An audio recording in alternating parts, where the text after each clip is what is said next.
జగన్మోహన్ రెడ్డి ఒక సైగ చేస్తేనే తెలుగుదేశం పార్టీని నామరూపాలు లేకుండా చేస్తానన్నాడు ప్రగల్భాలు పలికినటువంటి కొడాలని.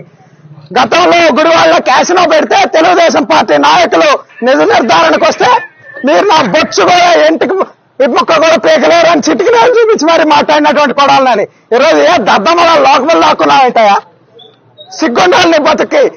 ఇప్పటికైనా అర్థం చేసుకో. అధికారం లేకపోతే, పోలీసులు లేకపోతే నీ ఒక్కొక్క బతుకు. ప్రతిపక్షంలో ఉన్నప్పుడు కొడాలని ఎప్పుడు ఏం మాట్లాడలా. అధికారంలోకి వచ్చాక అధికారం బలుపుతో, అధికారం మనంతో మాట్లాడి అవన్నీ కూడా అడుగుతా ఉన్నాం. 2021లో కొడాలని సవాల్ ఇసిరాడు. తెలుగుదేశం పార్టీ అధికారంలోకి వచ్చి చంద్రబాబు గారు ముఖ్యమంత్రి అయితే రాజకీయ సన్యాసం తీసుకుంటా అన్నాడు. ఈరోజు అడుగుతా ఉన్నాం, కొడాలని రాజకీయ సన్యాసం తీసుకోవడానికి రెడీగా ఉన్నామని అడుగుతా ఉన్నాం. ఇంట్లో దాక్కున్నాడు, పిరిగిపోత దాక్కున్నట్టు.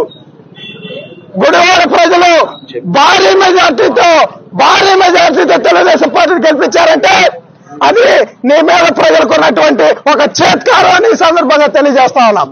ఈ రోజు కొడాలని చెప్తా ఉన్నాం, ఇది ట్రైలర్ మాత్రమే.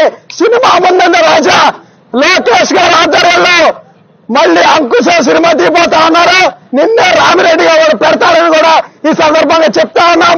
కొడాలని జనాల్లో కనుక కనిపిస్తే ఇక అదే ఆఖరి రోజు కూడా అవుతుందని ప్రజలు భావిస్తా ఉన్నారని కూడా ఈ సందర్భంగా తెలియజేస్తా ఉన్నా. పీకుతారా బొచ్చు పీకు రమ్మంటావు కదా, రాబోయేరా బొచ్చు పీకుతారా రండి అన్నావుగా. చంద్రబాబు స్థాయి కాదు, మా స్థాయి సరిపోతుంది, రాబోయేరా కొడాలని.